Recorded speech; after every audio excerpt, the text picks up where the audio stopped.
that really felt like a Friday night SEC game right there. You had two really good pitchers going at it, getting ahead in the count, throwing strike after strike. And Patrick Wiglander was outstanding, very efficient, just attacked them. They like to swing, and they swung, and a lot of fly balls, a few ground balls, and a few strikeouts mixed in, and some quick innings. And, he gave us, I don't know, 23 outs, somewhere in there, 20 some outs. I don't know. It was just great job getting us to Kevin Kopps there. Kevin obviously shut the door with, I think, 7 outs. So I thought their starter did a tremendous job as well. He's really talented, pitched great, kept us off balance through a lot of strikes, got some ground balls, and we finally got to him late. And just a great job by our team all the way around. Solid effort. Hodge? Dave, what's it been like watching Kevin from the dugout these last several outings? Well, it's, probably the same as everybody else. Just kind of wow almost sometimes. Just filling up the zone, balls moving all over the place, and he'll sling it.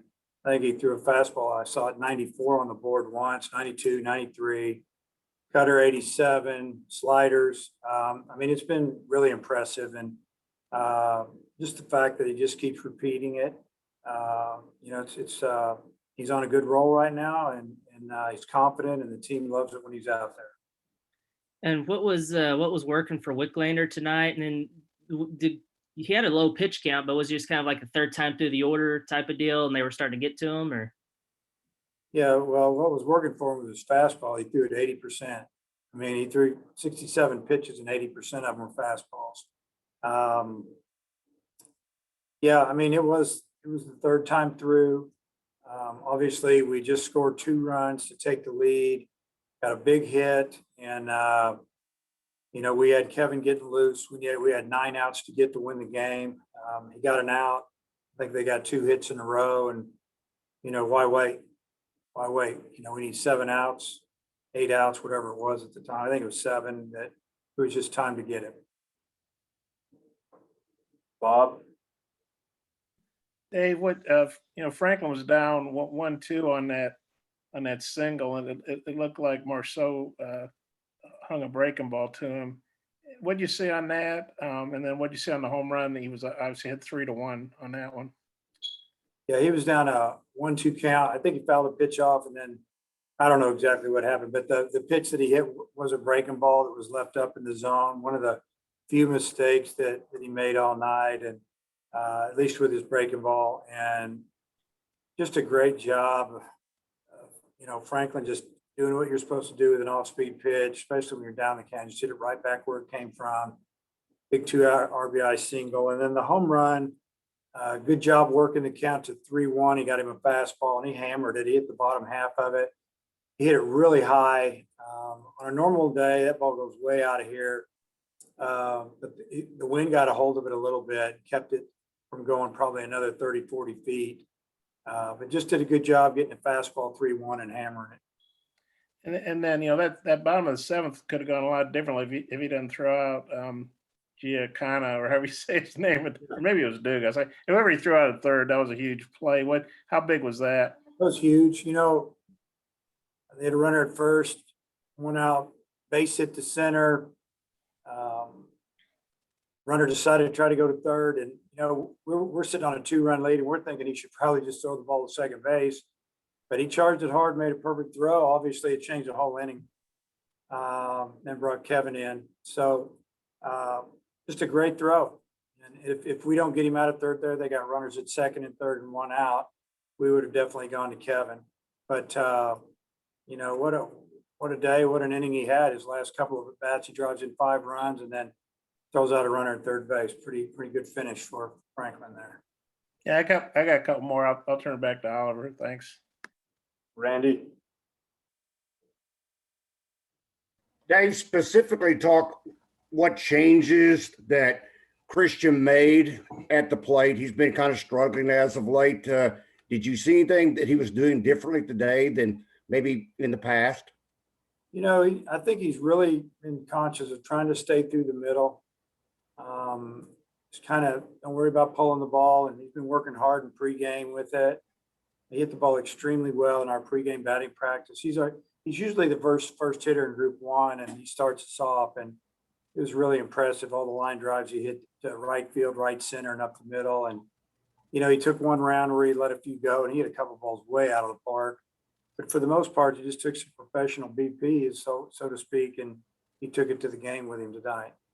And talk about Brady's approach at the plate. He had a very key 2-run single that kind of helped in that big inning for your team. Yeah, he got the big hit. He worked the count. He got a 2-0 count, a couple of breaking balls, and guy tried to slip a fastball by, and he hit it over the second baseman's head. And just a great job right there, getting to a hitter's count, a 2-1 or 2-0 count. He knew that he was in command of that at bat, and he got something he could handle, and he did. Hutch, back to you. Dave, we talked earlier in the week about how y'all are able to get opponent pitch counts up, and even though Marceau had a no hitter through 6, he's up near 80 pitches. I mean, how big was that? It was big. Believe me, I was looking at the scoreboard, looking at those numbers about every 2 hitters, just thinking, foul some more pitches off. If we don't score a run, take some pitches. At least we can, look forward to getting him out of there. They probably would have brought in Fontenot if it had been, tied up or they'd have had the lead. But, we didn't give him that opportunity, thank goodness. But yeah, we did a great job of working him and making him throw 15 pitches an inning or a little more, and even in those quick innings. I think about Wiglander had 1 inning, he threw 4 pitches. So that's why his pitch count was so low. He had a couple, 3 quick innings. And I guess this is going to be the 4th weekend in a row y'all played a doubleheader. What are your thoughts on that? And do you think having that past experience will help y'all out? Well, I don't think it's going to hurt us at all. You never know how it's going to go in a doubleheader. We just got to, come out and take care of business in game 1 and play well, swing the bats. And, Peyton Paulette will get the ball in game 1. And, but yeah, I mean, whenever you experience something, you know kind of what to expect. And, when you play a doubleheader, you can't think about the whole day. You just got to try to handle what's in front of you. And when the game's over, you move on to the next one. Bob. Dave is still TBA on game 3 starter. Yeah, we'll see who we use tomorrow in game 1, and we'll just go from there. And then, Arkansas shutting out LSU, that's few and far between. Although all the times Arkansas has done it's been on your watch, I believe. Just how do you feel about that? Because they don't get shut out very often. No, they've got an aggressive team. They swing the bat well, and they attack it. And they're just a great job by our pitching staff. I mean, obviously, bottom line, just want to win the game, whatever the score is. But it's nice to get a shutout every now and then. I think Cops threw 27 pitches, so I would assume he's good to go tomorrow. Oh, yeah, he's good to go. I think he threw 27, 29, somewhere in there. And these last 3 games now, he's retired. I think it's 22 straight guys, 19 strikeouts, something nuts like that. Nah, that's not that. It was 12 and 5, 17 strikeouts. So, I mean, that's pretty incredible. What do you think about that? Yeah, I mean, I kind of mentioned it earlier. I don't know what else I could say about Kevin. He's on a roll. He's pitching great. I've seen teams take pitches on him. I've seen him swing early, trying to get him before he gets ahead of him. And, it hasn't worked yet. So, hopefully he'll keep doing what he's doing. And, we got to take care of him. And, but he didn't throw 30 pitches tonight. It's really humid, hot. He got really loose. If he tells us tomorrow he's not feeling good, he won't pitch, but I don't think that'll be the case.